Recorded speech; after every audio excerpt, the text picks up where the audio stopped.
Hello everyone. Now welcome to my channel eGrammar and R Tutorials. Now in this video we are going to see onomatopoeia, a figure of speech. यहाँ पे हम इस onomatopoeia, इस figure of speech के detail description देखने वाले हैं और उससे रिलेटेड 50 एग्जाम्पल्स भी देखने वाले हैं. अब सबसे पहले जान लेते हैं कि onomatopoeia ये एक्चुअली क्या है. देखिए, onomatopoeia is a figure of speech in which word imitates the natural sound associated with an object, action और event.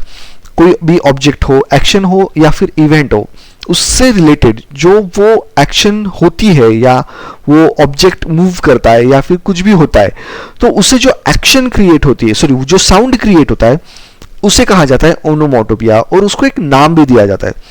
These words are designed to evoke the actual sound they described, creating a vivid auditory effect for the readers or listener. The use of onomatopoeia enhance writing by making descriptions more dynamic and engaging, allowing readers to hear the sound being described. जो भी sound describe किया गया है तो उससे हमें पता चलता है कि एग्जैक्टली इन्होंने यहाँ पे क्या कहना चाह रहे हैं ये, और वो साउंड हमें बताता है कि वो साउंड का नेम जो है वो हमें बताता है कि किस चीज का साउंड हो सकता है. नाउ इसकी डेफिनेशन हम देखते हैं. Definition of onomatopoeia. Onomatopoeia refers to words that phonetically mimics or resemble the sound they denote. जो भी साउंड दे डिनोट करते हैं उसको फोनेटिकली कन्वर्ट किया जाता है या फोनेटिकली रिप्रेजेंट किया जाता है ताकि आपको उसके बारे में एग्जैक्ट डिस्क्रिप्शन मिल जाए एक छोटे से वर्ड्स में. ओके, नाउ इसका एक्सप्लेनेशन देखते हैं हम. ओनोमोटोपिया फर्स्ट है phonetic imitation. The structure of onomatopoeic words reflect the sound they represent. किसी भी साउंड को वो रिप्रेजेंट करते. जैसे कि एक एग्जाम्पल उन्होंने दिया है. फॉर एग्जाम्पल द वर्ड बज. अब ये जो वर्ड है बज, यहां पे देखिए द वर्ड बज imitate the humming sound made by बीज. जो भी बीज होती है, मधुमक्खियां होती है, तो उनकी वजह से जो साउंड क्रिएट होता है तो उसे कहा जाता है बज. And splash mimic the sound of water being disturb. Splash यानी कि पानी पे अगर हम हाथ मारे या कुछ भी मारे तो स्प्लैश होता है. वो उस साउंड को हमने स्प्लैश इस वर्ड में एक्सप्लेन किया है.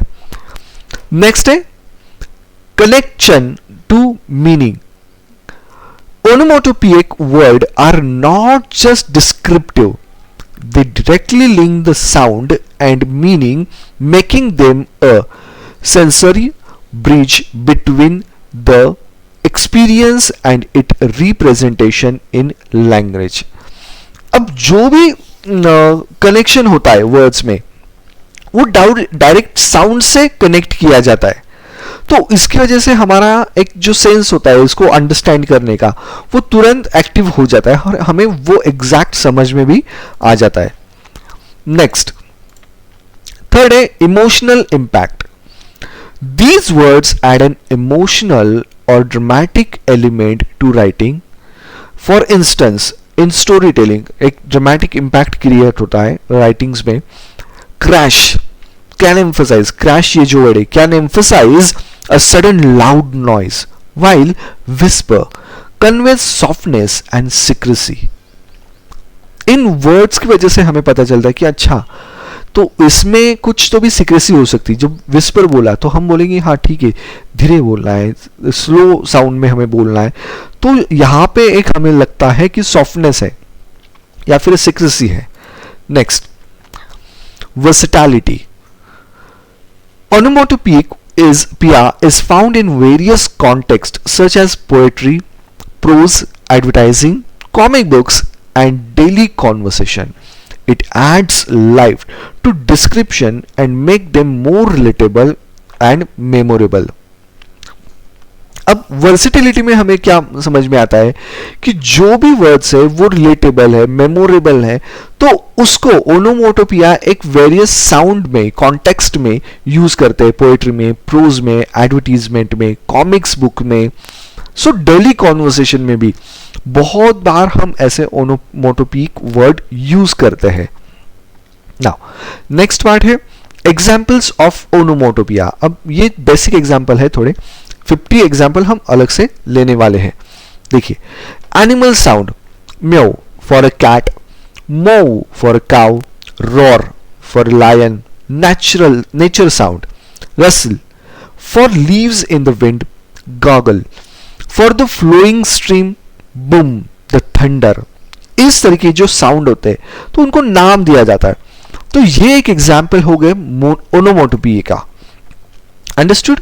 नाउ एग्जाम्पल्स ऑफ ओनोमोटोपिया, और ये सेकेंड पार्ट देखिए, क्लिक फॉर अ माउस और स्विच, हम जो माउस यूज करते हैं कंप्यूटर माउस, तो click, clang for metal hitting metal, vroom for an engine revving, giggle for laughter, cough for someone clearing their throat, sigh for exhaling deeply, sigh. Okay, now अब देखते हैं importance in literature. Onomatopoeia का importance literature में कैसे है? Onomatopoeia is commonly used in literature and poetry. Poetry में भी और लिटरेचर में भी इसका बहुत यूज होता है। Create imagery, it helps reader imagine and hear the scene being described. जो भी सीन है जो डिस्क्राइब किया जाने वाला है, तो वो सीन डिस्क्राइब करने के लिए इस ओनोमोटोपिया वर्ड्स के यूज बहुत अच्छा होता है। Next, enhance rhythm, onomatopoeic word contribute to the musicality of poem and song. इन वर्ड्स की वजह से जो म्यूजिकलिटी होती है, म्यूजिक होता है या पोएम होता है, जो सॉन्ग्स होते हैं, वो उसमें कंट्रीब्यूशन अच्छे तरीके से दे पाते हैं। Add realism, they make descriptions more authentic and relatable by mimicking real life sound. Real life sounds create होता है और उससे authentication create होता है। Now examples in literature. literature में क्या example है देखिए, अल्फ्रेड लॉर्ड टेनिसन की उनकी जो पोएम है, in Alfred Lord Tennyson's poem the brook नाम की पोएम, ओनोमोटोपिया का एक एग्जाम्पल देखिए, is used effectively. I chatter over stony ways in little sharps and trebles, I bubble into eddying bays, I babble on the pebbles. तो ये जो word है, the word chatter, then bubble and babble mimic the sound of flowing brook, bringing the sense of life. ये जो words है, इनकी वजह से एक पोएम जो है उसमें हमें अंडरस्टैंड होने को, समझने के लिए बहुत अच्छा ये कंट्रीब्यूशन देता है। Now 50 examples of onomatopoeia. सबसे पहला है एनिमल साउंड्स।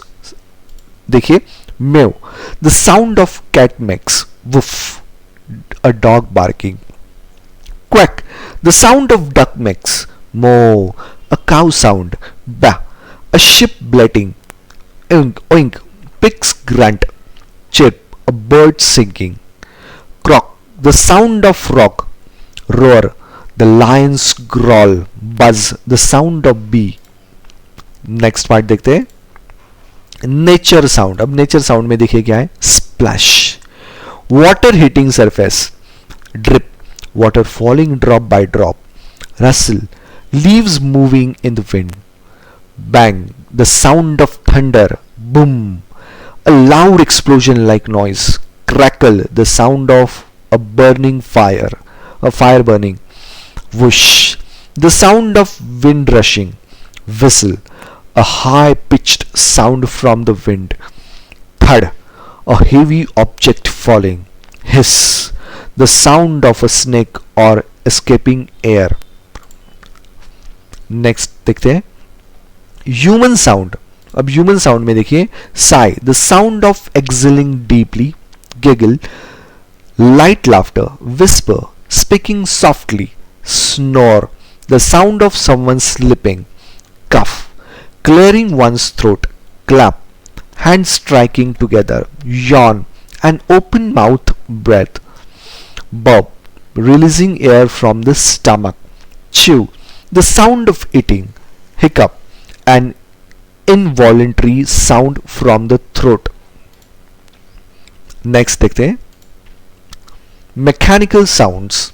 अब यहां पे देखिए beep, the sound of an alarm और electronic device, click, a switch being pressed, tick tock, the sound of clock, ding, a small bell sound, ring, a phone or a bell sound, clang, metal hitting metal, vroom, a car engine revving, zap, an electrical spark, honk, the sound of a car horn, chung, the sound of train starting. Understood? Next, impact sound. अब impact sound में देखिए bang, a loud noise from collision, pop, a balloon bursting, crack, breaking wood or glass, snap, something breaking suddenly, boom, a loud resonating sound, crash, something hitting hard, smack, hitting something flatly, plop, something falling into water, wham, a sudden loud impact, tap, light knocking or touching. Understood?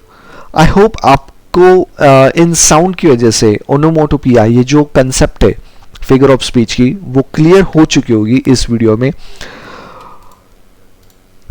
Thanks for watching this video. Please like, share and subscribe to my channel. Thank you very much.